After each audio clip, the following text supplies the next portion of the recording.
This is TV Platinum. Here are the top 5 stories making the headlines. On number 1, the Resource Center for Human Rights and Civic Education is urging Nigerians to reject any form of dehumanization and to demand the protection of their fundamental rights.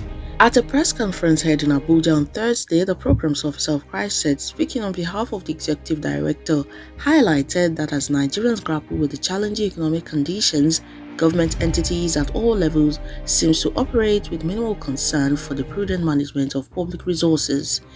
Christ had maintained that he strongly denounces the extravagant and lavish spending habit exhibited by governments even as Nigerians endure significant hardships.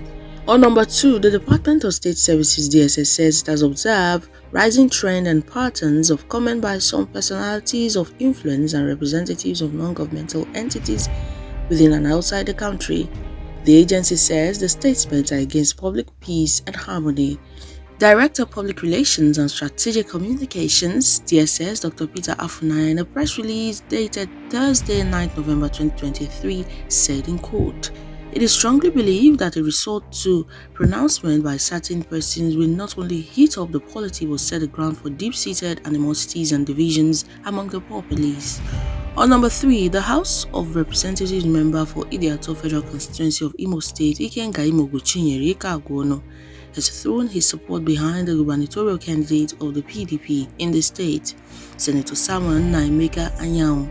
During a live broadcast addressing the forthcoming November 11 election, Ugochinyere emphasized that it is the responsibility of every Imo citizen to actively participate in the voting process on Saturday, especially considering what he described as the distressing events of the past 4 years.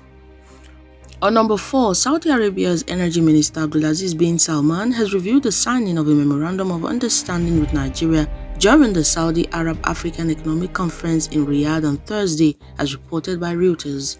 The conference also saw the meeting between Salman and Henneki Lokmobiri, Nigeria's Minister of State for Petroleum Resources.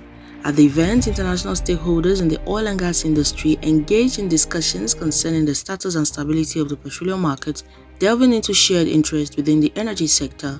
And lastly, the Inspector General of Police, Olukayode Egbetokun, has directed the reassignment of 40 senior police officers, including Assistant Inspectors General of Police and 26 Commissioners of Police, to various commands and formations across the country. The Force Public Relations Officer, ACP Olumiyiwa Adejobi, stated this on Thursday in a press release issued to reporters. He said the transfers and redeployment are part of an initiative to cultivate professionally competent, service-oriented, rule-of-law compliant and community-engaged police force.